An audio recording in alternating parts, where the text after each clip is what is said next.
Swastiastu. Yang saya hormati Pak Tut, Pak Tutu, serta rekan-rekan semua ya, Sedharma, Pak Yomangku yang muliakan. Om Swastiastu. Om Swastiastu. Semagi Rahaja Senamian di tengah COVID-19 ini ya. Semoga selalu jaga protokol kesehatan sehingga kita bisa terhindar dari COVID-19. Semua Pak Tut atas kesempatannya pas yang pulang ke Bali karena ngantor di sini seminggu, di Makassar 2 minggu, diberi kesempatan untuk sharing sedikit ya, selama 10 menit lah ya, maksimum 15 menit ya. Karena ini mendadak, saya dalam pikiran jangan sampaikan aja ya.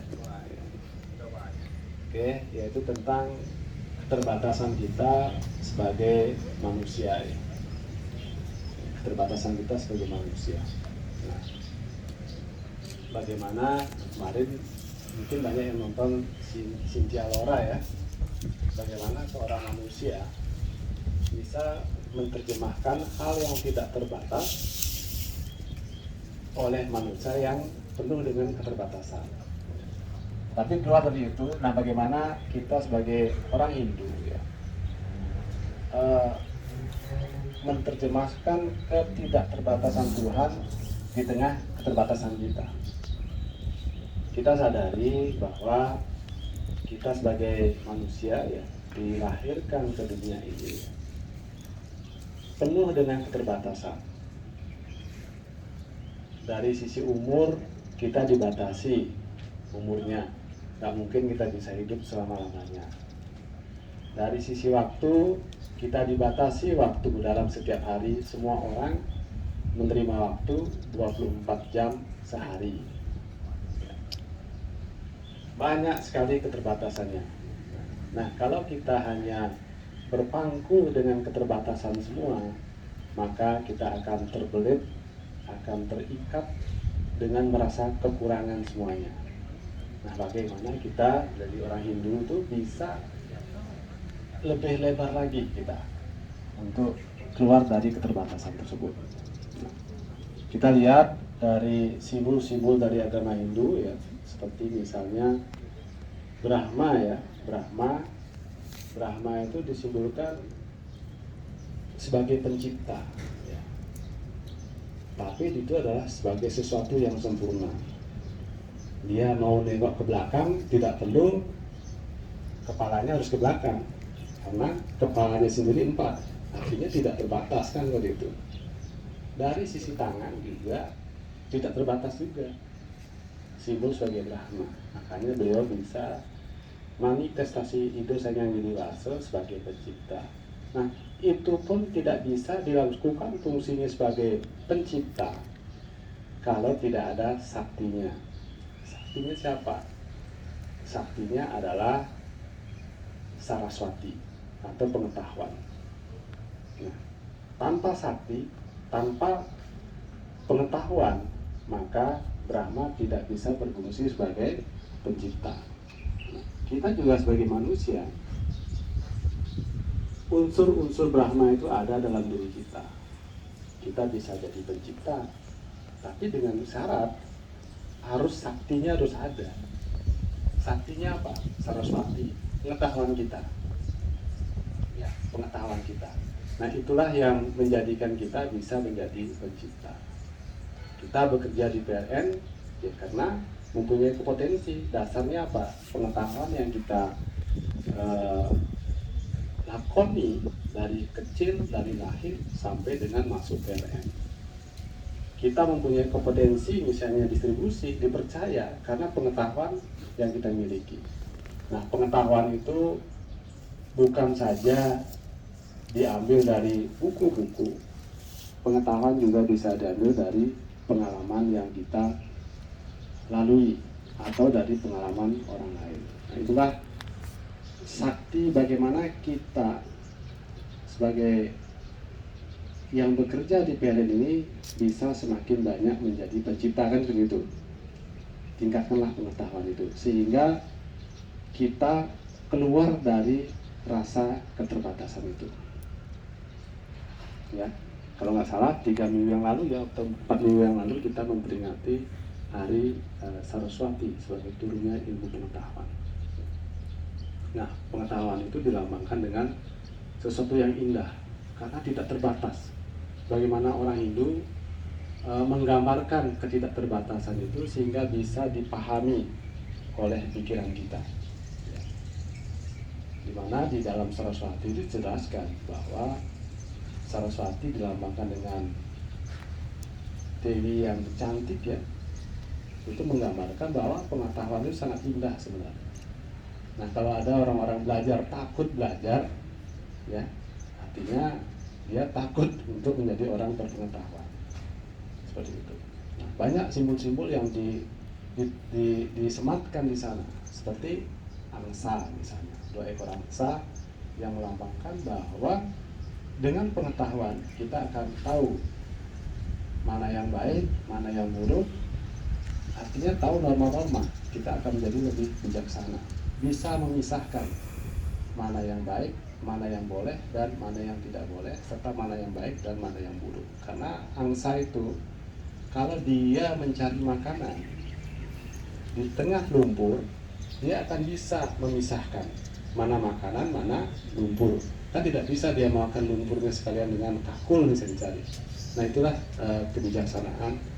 Itu simbol-simbol yang diberikan di dalam Sangyang Aji Saraswati.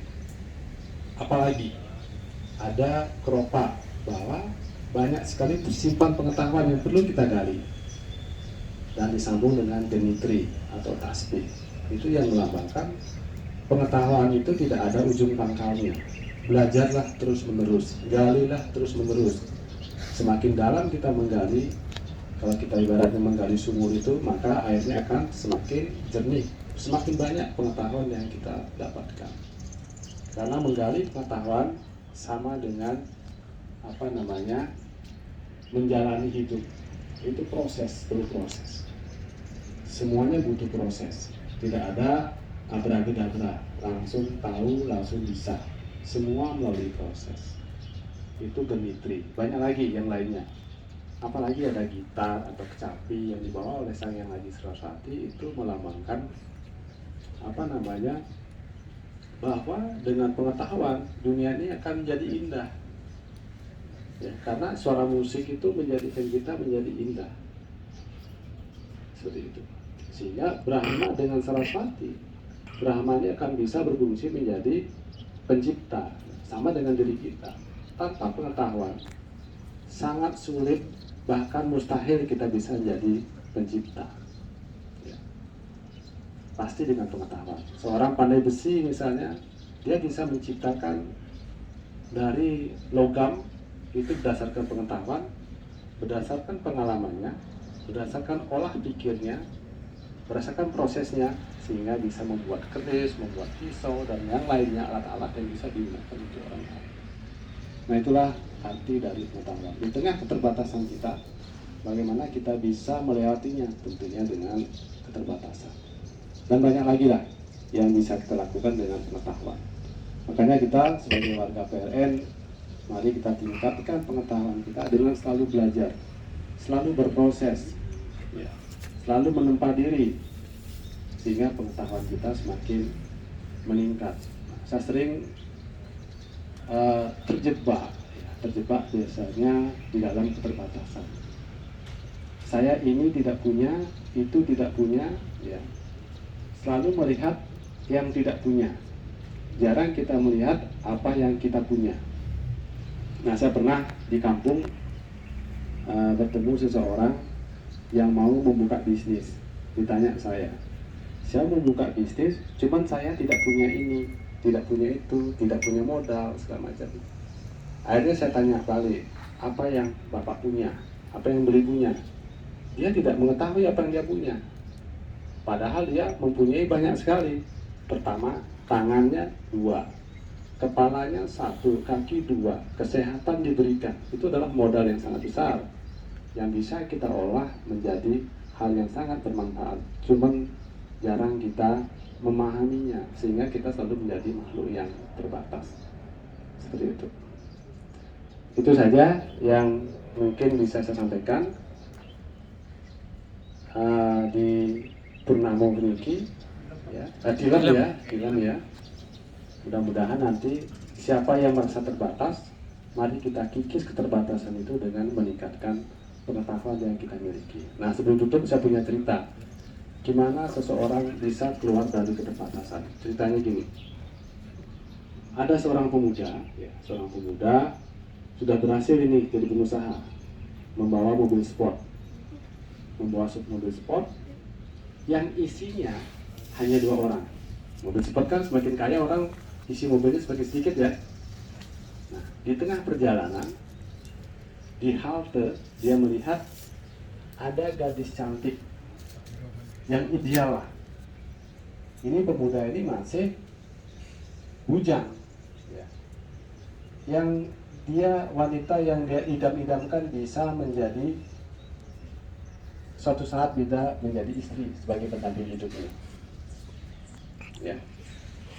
Nah, di sana juga dia lihat temannya yang saat itu membantu dia sehingga bisa sukses seperti saat ini. Nah, di saat yang bersamaan ada juga orang tua ya. Orang tua yang sekarat, yang harus segera dibawa rumah sakit. Yang saat itu juga sama-sama menunggu bus yang lewat. Nah, saat itu terjadi hujan gerimis. Nah, kira-kira di tengah keterbatasan mobilnya, siapa yang harus diangkut oleh pemuda ini? Ya, tentunya ini adalah pilihan yang berat di tengah keterbatasan itu. Ya, kira-kira siapa yang mau diangkut?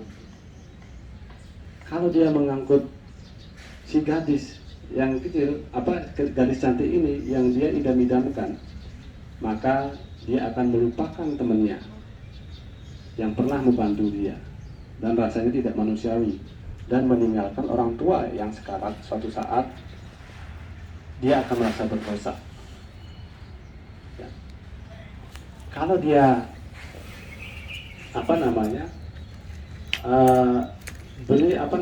ajak temannya, maka gadis yang dia idam-idamkan tidak dia dapatkan, dan orang tua yang sedang sekarat juga tidak tertolong, dan seterusnya. Nah, kira-kira siapa yang dia akan ajak? Tentunya kita tidak melihat siapa yang diajak, tapi apa yang dilakukan oleh pemuda ini. Ternyata pemuda ini di tengah keterbatasannya, mobilnya hanya bisa mengangkut 2 orang. Akhirnya mobilnya diserahkan kepada temannya dan minta tolong mengantar orang tua yang sekarat. Dan dia sendiri sama gadis yang dia idam-idamkan naik bus, sehingga semuanya berjalan dengan baik. Nah, itulah bagaimana orang keluar dari keterbatasannya, sehingga dengan pengetahuan yang dimiliki, dengan kelapangan dada yang dimiliki, mereka bisa menjalankan semuanya yang dari hal yang terbatas menjadi tidak terbatas, karena pengetahuan yang dimiliki untuk melihat seperti itu.